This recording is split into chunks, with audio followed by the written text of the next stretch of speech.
is a nice full room. You know, we have a ballroom being built right now. So in about a year and a half, we'll be able to have about, I'd say, 10 times the number. We can invite some friends who couldn't make it today because, frankly, this was a sold-out crowd. Has been ever since I've been president. Every year it's been sold out. So a lot of great friends. Here's your knockout panel, okay? For those that are interested, see that curtain? You open that curtain, and it's a beautiful funnel right into the most beautiful ballroom. It's being built right now. So it's pretty, and they've wanted it for 150 years. We're getting it done a lot. Getting a lot of other things done too. Well, I want to thank you all and welcome you to the White House on this very special occasion. It is indeed. I've been at every one of them, and we celebrate the 100th anniversary of Black History Month. That's a big deal. 100. Wow, that's sort of special. The 100th. That's about as like 1 is good, but 200's better, right? 100's better. I want to begin by expressing our sadness at the passing of a person who I knew very well. Jesse was a piece of work. He was a piece of work, but he was a good man. He was a real hero, and I just want to pay my highest respects to Reverend Jesse Jackson. He's a good man. He's actually, as you got to know him, he got better and better all the time. A lot of people, you get to know them, they get worse and worse. Jesse got better and better. But I knew him well long before becoming president, and he really was special with lots of personality, grit, and street smarts. You would say Jesse had serious street smarts, right? Yeah. Very important ingredient to life, I will tell you. He was gregarious and someone who truly loved people and a force of nature. He was somebody that we're going to greatly miss, and on behalf of everyone here today, I know you join me in sending our condolences to the entire family. A great family. We're also honored to be joined this afternoon by many exceptional African-American leaders and patriots, including Secretary Scott Turner, recommended. Where is Scott? Where is Scott? Will you come up here, Scott? He was recommended by somebody who's very special to me, Ben Carson. Ben Carson. Where's Ben? Where's Ben? Come on up here, Ben. Come here. I gotta get him. And his wonderful wife, Candy. Candy, I'm gonna steal Ben for a second because, you know, Ben recommended Scott. And when Ben recommends somebody, I just do it. Did I make a good decision? Be careful. Don't fall, Ben. If you fall, that's the end. It's never, you can never recover from a fall. You know, you can make the greatest speech ever, but if you fall, my predecessor taught me that. So is Scott doing a good job there? Come on, say it. One of the reasons I was so high on Scott Turner is he was really the driving force behind the opportunity zones, which doesn't get nearly the attention that it should, but it was because President Trump realized that the best way to get things done is through public-private partnerships and have everybody with skin in the game, and it is working, as are all the other things that he's been recommending. And at some point, the mainstream media will recognize that you don't politicize everything. You open your eyes and your ears, and you look and you see what works, and you deal with that. But the best thing about Scott, he's got a lot of energy. You know, I'm an old man now. I'll be 75 on my next birthday. I'm not like President Trump. He just goes forever. But, no one else is like that. But Scott Turner, we call him the Energizer Bunny, and he is doing a fantastic job. And I want to congratulate all the people at HUD because most of them have come back and continued with what we were doing during the first Trump term, and it's fantastic.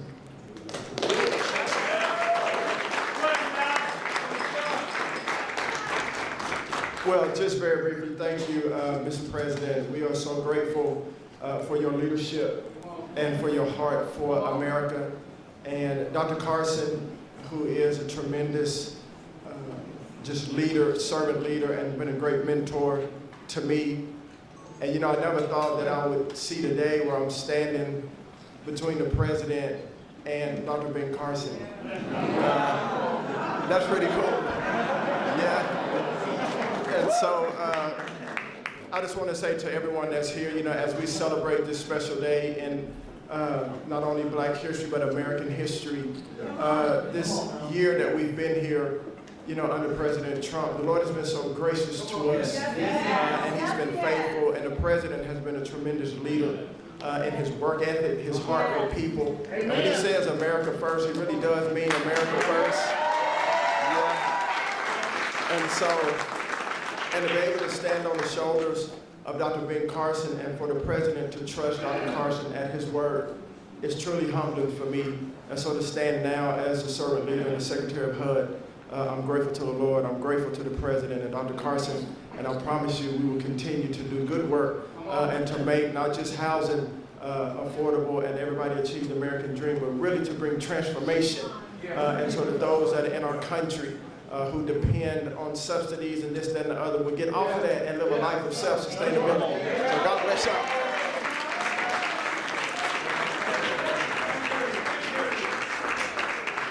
Thank you. Ben mentioned opportunity zones. We did that, and I want to thank Tim Scott because he really, that was his baby. That was his baby, and he did a great job with it. We appreciate it. And again, Candy, thank you very much for being here. Special woman. Ben's getting the Presidential Medal of Freedom. That's the biggest, it's the highest award you can have outside of the Congressional Medal of Honor. But it's better because, you know, a lot of people get the Congressional Medal of Honor, they're not around. You get them, they're not around. Whereas we don't have to go that far, generally speaking. But it's the highest award, civilian. And then you have the matching is the Congressional Medal of Honor, both tremendous. So Ben, I'll be seeing you back here pretty soon, I think, and you're gonna get the award. You'll probably fill up this room. I said, we'll do it in the Oval Office. He said, sir, it's not big enough. I said, so we're gonna do it right here, okay? I'd like to also thank Senior Counsel to the Assistant Attorney General. He's a fantastic man. He's been my friend for a long time, Leo Terrell. There's no better. We have time, right? Do we have time? Yes? Anybody have to go? Like, come on up here, Leo. This guy, he says it like it is. I like it.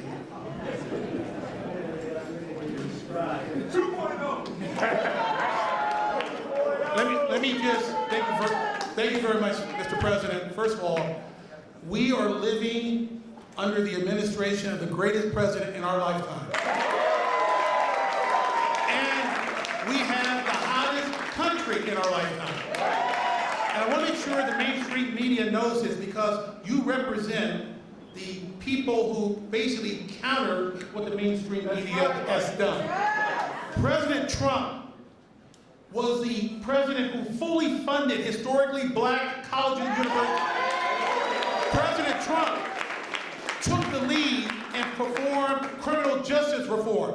President Trump made sure that we had opportunity zones. Let me close by saying this. This country is at a crossroads, and we have the right president at the right time. And if you want school choice, like I know you do, President Trump wants it. If you want a law and order society and secure border, President Trump wants that.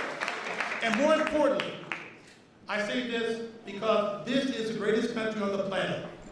American citizens should decide American elections. Vote for the same that.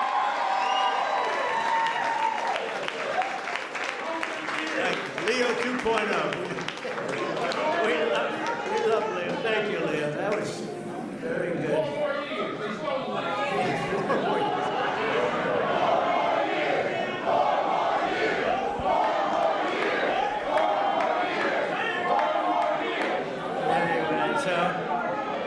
He's a special guy. I watched him on Sean Hannity a long time ago. He used to be a Democrat, you know. Leo was a Democrat. That's a long time ago, right? Can you imagine you were a Democrat? I can't imagine. You can see him with Leo 2.0 up in the hat. We love him. He's a great man, actually. General Counsel for the Department of War, Earl Matthews. That's a big deal. Thank you, Earl. Thank you, Earl. I see Johnny over there with a great book. How's the book doing? Good? What a great person you are. Great book. White House Pardon Czar. This is a big job. This is a big job. Alice Johnson. Alice? Where's Alice? What a sweetheart. I met Alice and she was incarcerated for what some people would say today is not even a fine, right, Alice? It's not even a fine. And I said, how long has she been in jail? 22 years. I said, 22 years. And right, Alice? And come on up here, Alice. Come on.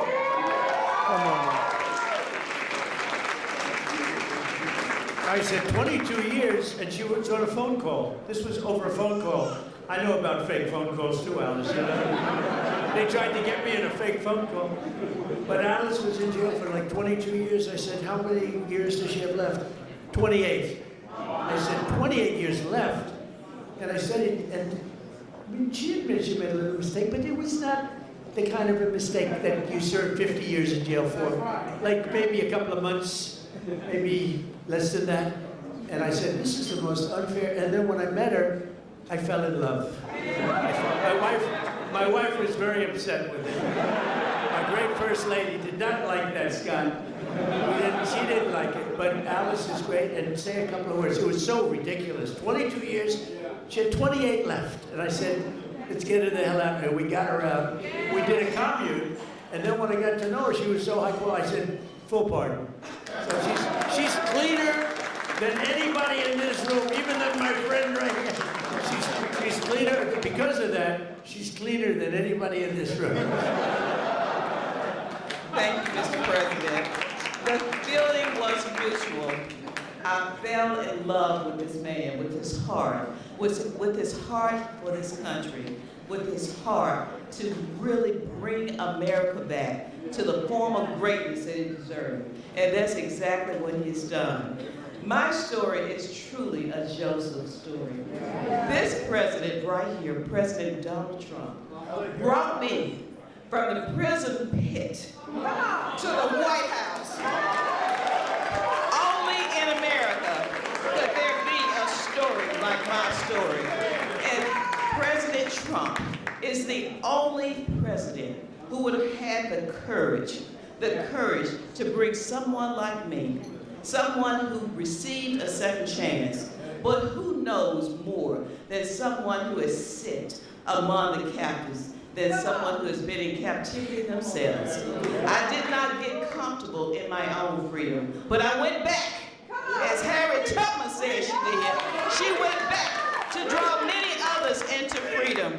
And President Trump has listened to those recommendations. There's so much more to come, because when you see me, you see a miracle.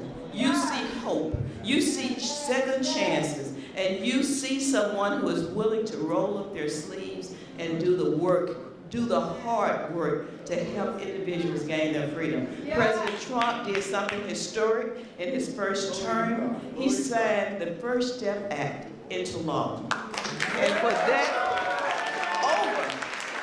over 40,000, and that number is low, over 40,000 individuals have come home to their families early. And you know, many of those were Black Americans who had no hope. This president right here, as you look out upon this sea of Black Americans, this president hears you. This president cares for you. Don't let anyone tell you that this president right here, Donald Trump, is not for Black America, because he is. I'm standing here today as a testament to how he feels about Black Americans. There has never been a position like this. I don't know if there ever will be before, but I worked with him in his first term, and I'm proud to now officially have the title to make it happen. Let's get with the realness. Let's get behind President Trump, who truly has turned our nation around and made us the envy of every country in the world. Thank you, Mr. President, and thank you, God, for recognizing and raising up this man to be the leader of the free world. I love you.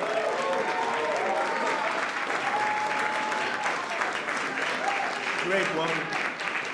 You know, when I was looking for a pardon person, a pardon czar, they gave me somebody from Harvard, somebody from Yale, somebody from Princeton, somebody from Penn, somebody from Stanford. And I said, do you know anything about it? Well, we can learn.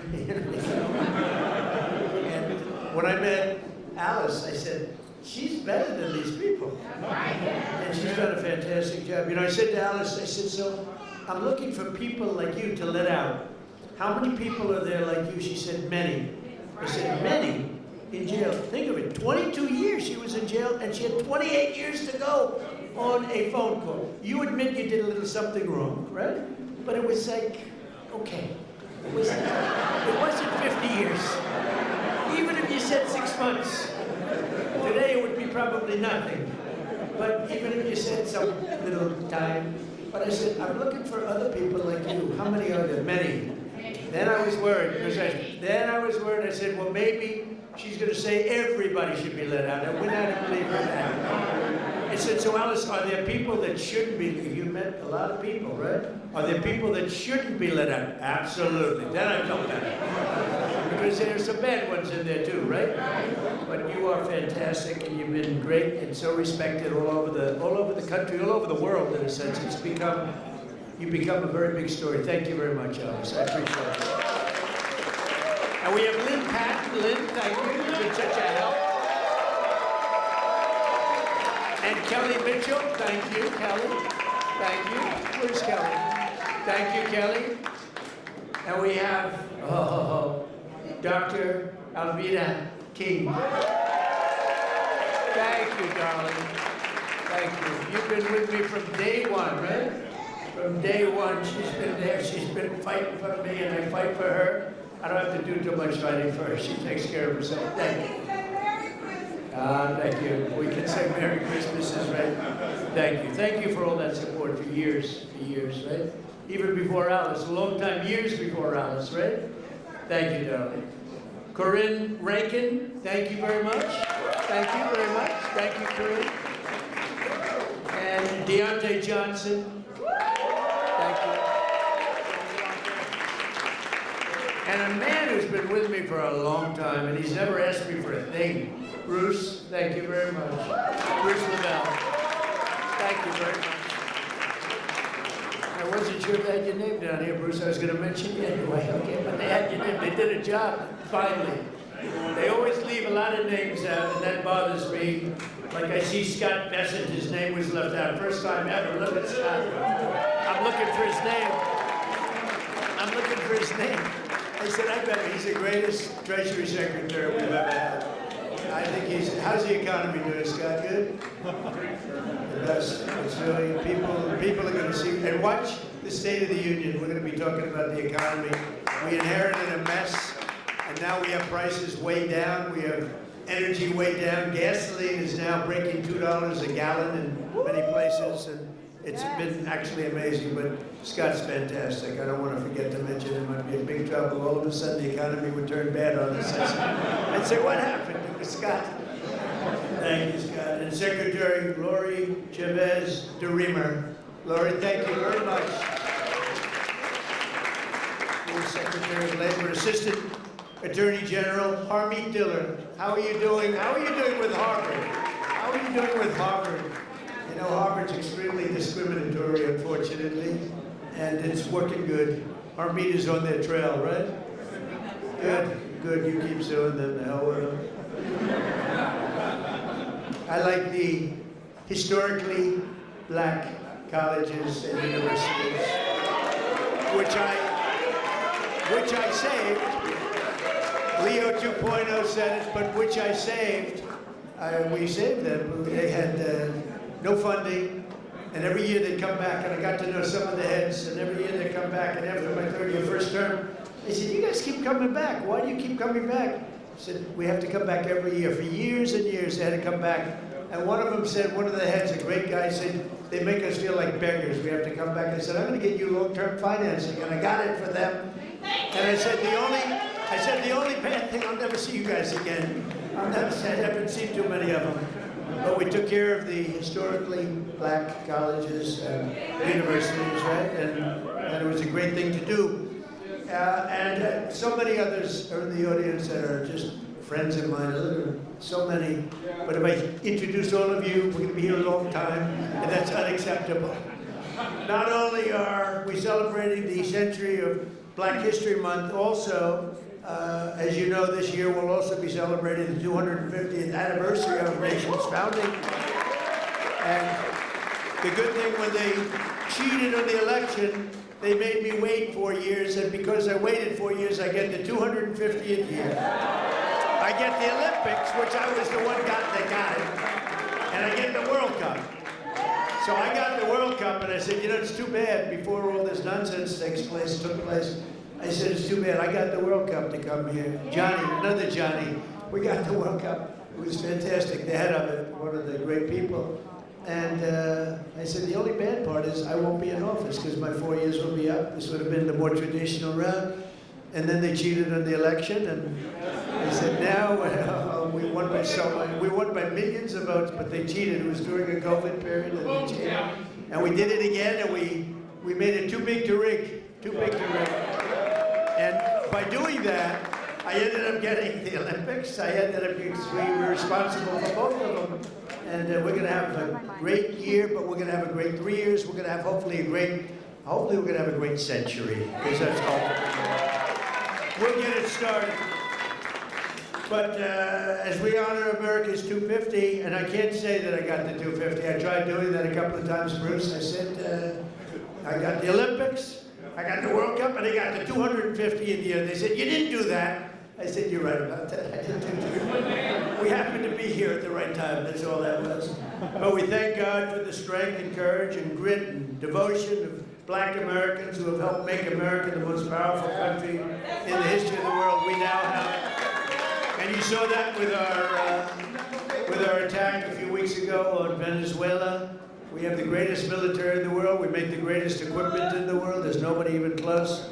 Nearly 10,000 African Americans fought for the patriot cause, the Revolutionary War. Did you know that? 10,000, and it's actually a number, I've heard even higher than that, helping secure our independence in every generation since, from the Buffalo Soldiers to the Tuskegee Airmen. Black Americans have stepped forward to defend the flag and to defend our country.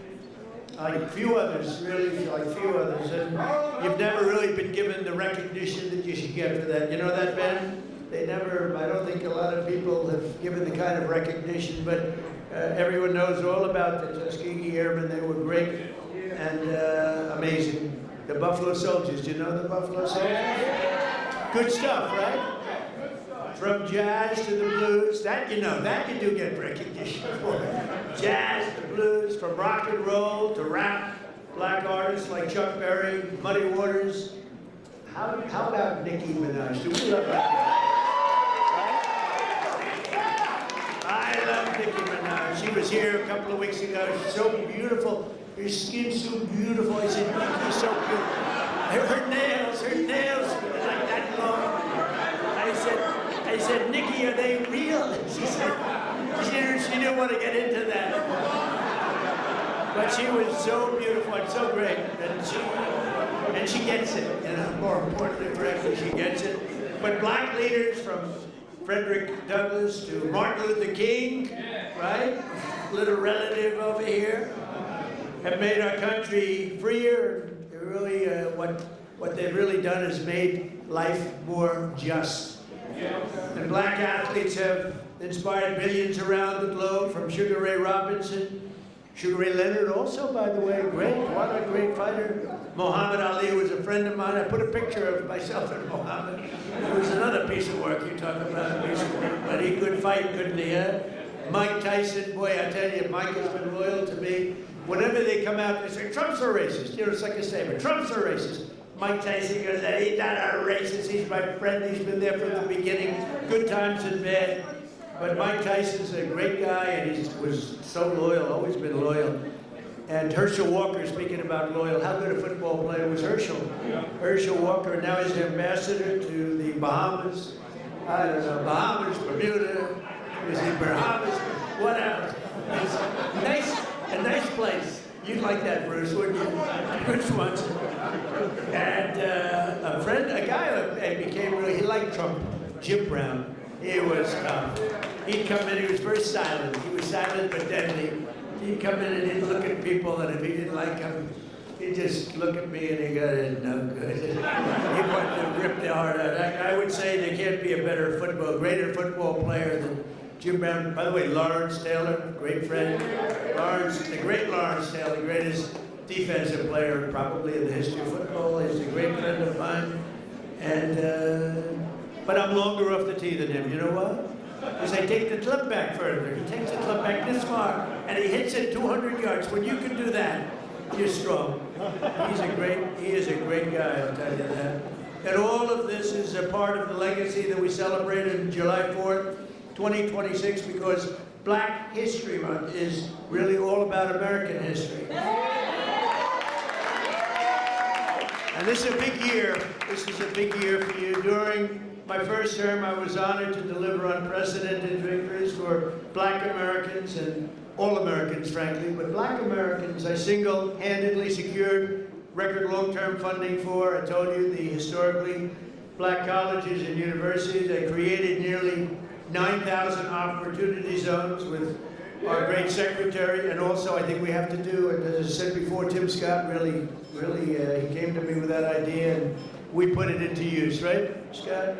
And I signed historic criminal justice reform into law. We got criminal justice reform. Just so you know, for 30 years, you, more than any other group of people, has been trying to get criminal justice reform, and they couldn't do it. And a group of people came to my office, and they asked me to do it. They couldn't get it. They needed 5 conservative votes in the Senate, and conservative was 5 conservative white votes in the Senate. And of the 5, all 5 of them were totally against, and I called them up, and they were great. They were great. And one of them was Senator John Kennedy, to be honest with you. He was not in favor of it, and I spoke to him, and he was 100%. He's a great senator, a great guy, and you know that he was a tremendous help. So we got criminal justice reform done and approved, and nobody thought it could be done.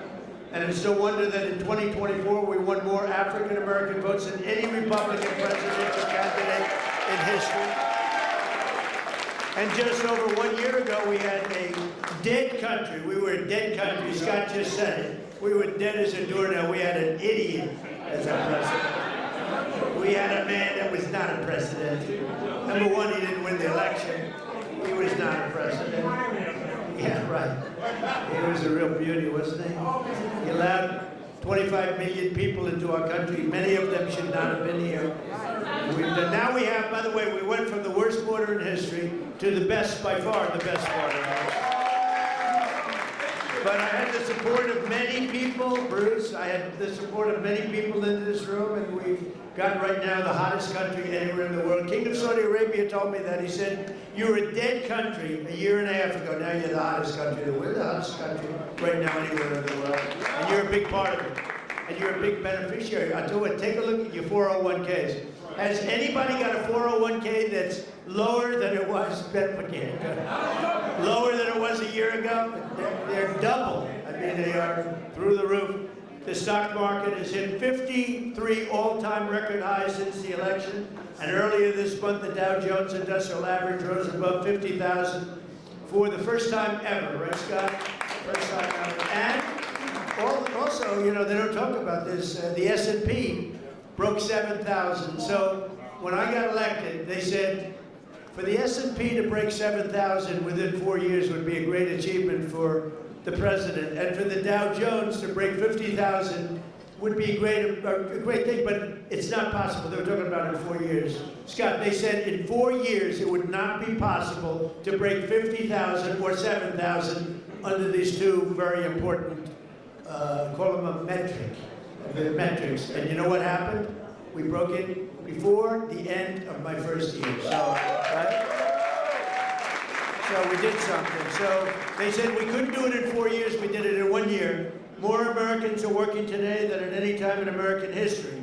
So we have more Americans right now working than at any time. And you know, when I say this stuff, I get the fake news back there, a lot of it. Thank you. I agree. Sometimes we have to be very careful because they actually go, and it's not pretty, Leo. We have to get Leo and the DOJ involved. But think of that, Leo, think of that. More Americans are working today than any time in history. And since I took office, African-American employment has increased by 182,000, the highest ever. Jobs. 182,000, nearly 500,000 black Americans have rejoined the labor force since we took office. 500,000 wages for workers have increased $1,000, $2,000, even $3,000, and even sometimes, in some cases, $5,000 a year. That's faster than inflation, so wages have gone up at a much faster clip than inflation. We took over the worst inflation in the history of our country. They say 48 years or 49 years. I said that, you know, I said inflation under Biden went up more than at any time in the history of our country. They said, he's not right about that. It's 49 years. I said, all right, I'll accept that too. Actually, I think it sounds worse. I mean, I think for some reason, because when you say the worst ever, but when you say the worst in 49 years, I'll take that, right? The fake news got me on that one. I think I was right, by the way, but I'll accept 48 or 49 years. But for the first time in many years, 100% of all net job creation is going to American-born citizens. Think of that, 100%. And in the last administration, it was going mostly to illegal aliens that came in, many of them murderers and others. Last summer, we passed the largest working-class tax cuts in the history of our country. That includes no tax on tips, no tax on overtime, no tax on Social Security for our great seniors. And you're going to see that. You know, it just kicked in on January 1st. You're going to see tremendous results, and they're already seeing it. And I think we're going to have GDPs, we're going to have numbers that nobody's ever seen before, Scott. Joining us this afternoon, and really somebody that is fantastic, Annetta Bradford. In 2019, Annetta and her husband opened an incredibly successful coffee shop in Arkansas named Hebrews 11-1. That's an interesting name. No one thinks that the no tax on tips matters. Well, it does matter, and it matters a lot to Annetta. And she was able to grow her business just in a short period of time and hired more employees. And she's making a fortune. I'd like you to give some of the people in that room some of that money, Annetta. She's making it up. Annetta, come in. Arnetta, come. Where are you? Arnetta, come on up here, Arnetta. Come on up.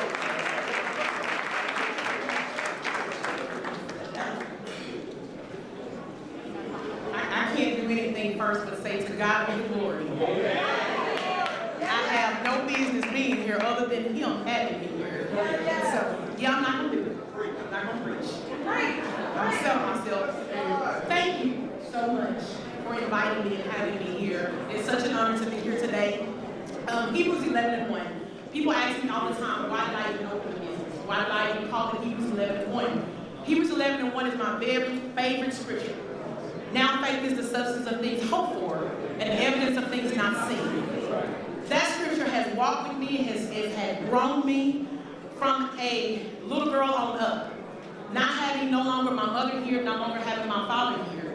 My husband not having his mother and his father here. We opened Hebrews 11:1 with no funding, no money, no big family investors, no business loans, didn't have great credit. It was us and faith in God.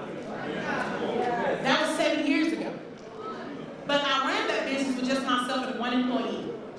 Then here comes no tax on tips. I was able to hire 7 more employees just by what you did. Not only that, I was able to open a second location on our college campus. Things are just going off simply because having now faith. And so I love the fact of that scripture. Now, I say all of that as to try to stick to my little written down thing that I wrote. I don't know how to do that. But as a small business owner, I understand how critical support is. I understand that you have to have the right people that make the right policies for us as small business owners. So no tax on tips has been an extreme blessing for me and my business. Not just mine, but I know so many people across the country. I know a lot of us don't want to talk about the good part of it. We only want to share the negative, but I'm here today to tell you you've done a great thing. Thank you for just loving on us and showing us that even in small town Hope, Arkansas, and I have got to say this, I have the best governor in the world. I don't only just call Sarah my friend, I call her my sister. And so that's why I am here today to just tell you that no tax on tips has been an amazing blessing for me. President Trump has been an amazing blessing for me. And at the end of the day, Jesus has been an amazing blessing for me. I love you guys and thank you so much, because I am a youth pastor, but I will not preach on today. I love y'all. Thank you so much.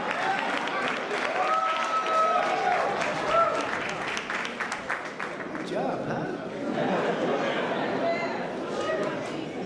So thank you very much, Arnetta. And we can't provide opportunity for the next generation if we do not also have a thing called law and order. We need law and order. You know, Washington, D.C. is amazing. It was a crime capital. It was a horror show. A year ago, it was really dangerous, and now it's one of the safest cities anywhere in the country. And we're in Memphis, Tennessee now, where it's like a different world. In 4 months, we've made it safe. We're in Louisiana, as you know, lots of other places, and we have the lowest crime numbers that we've had in many years. We have the lowest murder numbers in 125 years, since 1900. And that's despite the fact that a lot of people are here, but those people have been taken out. Lots of them have been taken out. That's why we stopped the invasion at the southern border. And just 1 year ago, and think of this, 1 year ago, we had the absolute worst border that we've ever had, and now we have the safest border that we've ever had. So it's going to be really something. 125 years ago, that's before my father was born. I had a wonderful father, but that was before. So we have, murders are down from 125 years. We had the best numbers. When you think about it, that's pretty incredible. And those numbers are made up by Democrats. Can you believe it? They don't want to give me those numbers. They can add a couple of people here and there. But I've also deployed the National Guard to bring back safety to Memphis and to New Orleans and Washington. And the National Guard has been incredible, and people are safe. In the case of Washington, the restaurants were all closing up. People were getting really badly hurt and killed, frankly. Many people killed. And now you can walk down the street and you have nothing to fear. We have one of the safest cities in the world. And it happened very fast, Bruce. One of those who knows the importance of this mission is Felicia Cook, a lifelong Washingtonian who tragically lost her grandson to violence in 2017. Felicia, we're so sorry, and you are a spectacular person. If you could say a few words, please. Thank you very much. Help her up. We don't want any mistakes. Yes, you can.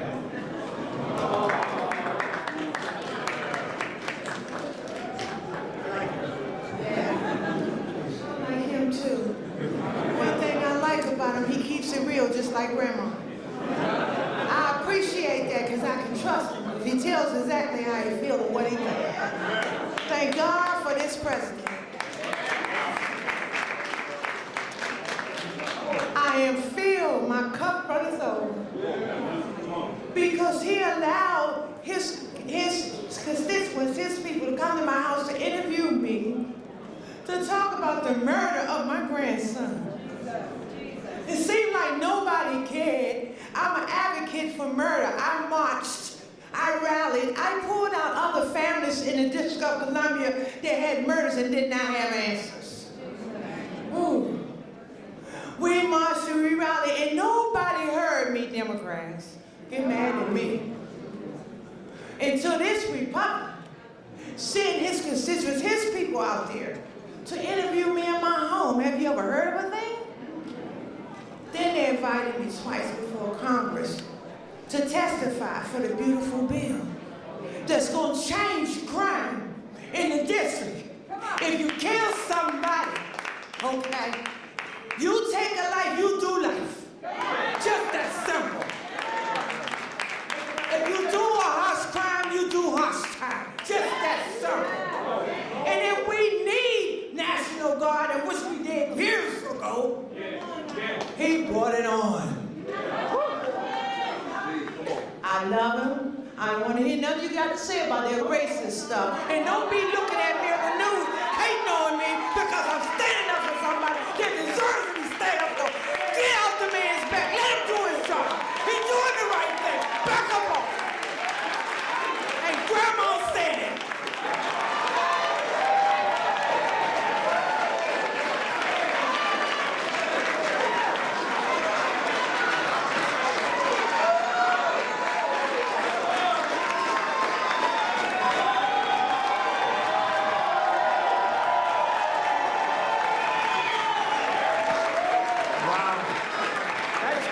When is she running for office? Felicia, when are you running for office, please? You have my endorsement. You have my endorsement, Felicia. Thank you, darling. That's great. What a great one. And it's from the heart. Your little baby, right? Was just so horribly taken from you. Under the Trump administration, we believe that no community should be abandoned to the scourge of violent crime, and we're saving thousands and thousands of lives in many cities. And frankly, if these radical left lunatic Democrats would come and say, please help us, please, we'd stop crimes all over the place. And we're doing it in a lot of cities. Sometimes we have to force ourselves upon them because they're so bad. And I don't even think they realize what's happening to their cities and their towns. But every town that we go in, every city that we go in, like Washington, Felicia, you feel much safer now, totally safe. You can walk to a restaurant. The restaurants were all closing. Now you can't get a restaurant. And the bad news is you can't get into a restaurant. But it's a great thing to see what's happening in Washington. It's a hot place, and hopefully people will be coming in record numbers. I know we need a little help. You need help in Atlanta. He just said. You're right, Atlanta. We could take care of Atlanta. I'll tell you what, you ought to get them to call me. We could take care of Atlanta so fast.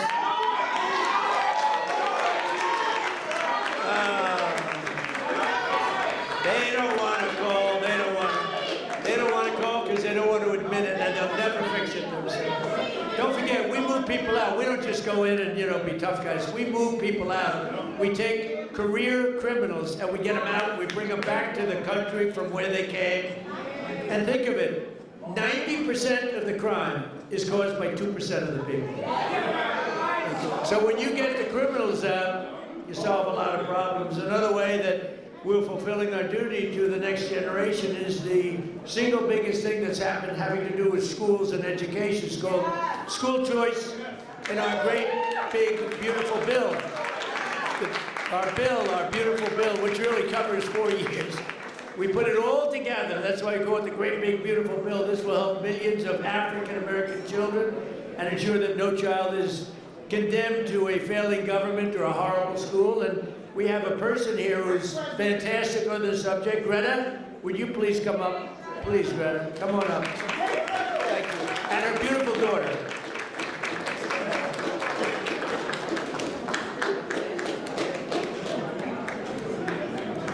Ditto, to God be the glory. And we're grateful for our president. He's doing some tremendous work. And I want to remind those that don't know that this was prophesied. So you weren't supposed to have a second term when it came about. This is your season. And God said that it was going to be rough the first 2 years. And that things were going to happen, but then the last 2 years are going to be great. And yes, you're going to do some tremendous things. And so for that, we thank you. On behalf of all the mothers all around the world, I'm from Texas. I live in a zip code that I didn't have an opportunity to have a choice to go to school. And so when I raised my children, I wanted a better opportunity for them. And I'm so grateful to ACE scholarships and all of the doors that the president is opening for education. My son was in a school that he didn't have any voice. And he found drugs in school. And he died. And so I'm here today to just show my appreciation for all the moms around the world. We have a choice now.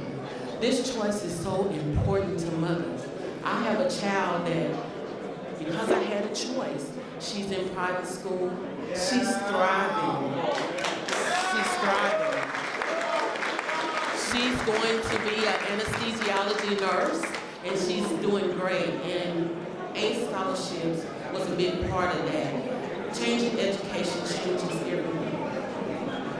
Changing education changes everything. In my zip code, it feels like we were locked in a cage. And being locked in a cage and can't get out. And because of all of the things that we're doing for education, now we can get out and soar. Our children can have a chance to be prosperous, just like other children. And I thank you for that. This is a great opportunity. So on behalf of all the mothers all around the world, I stand in your presence while you can still get them. Thank you. I appreciate it. And this is where. Wow, so nice. Thank you very much. Thanks, Greta. So, we're calling it in, and I just want to say this is an honor to be here. We celebrate Black History Month. We honor the memory of those who came before us by continuing their legacy and fighting for an America that's really an America that's safe and strong and prosperous. We now have a country that's bigger, better, greater than ever before. I want to thank all my secretaries and all of the people that came here. Our military leaders are here. We have a lot of people that are here, and I want to thank you all. But this is a very special group of people. So happy Black History Month, happy Black History Year, and happy Black History Century. Thank you all. Thank you, Bruce. Thank you. Thank you very much, everyone.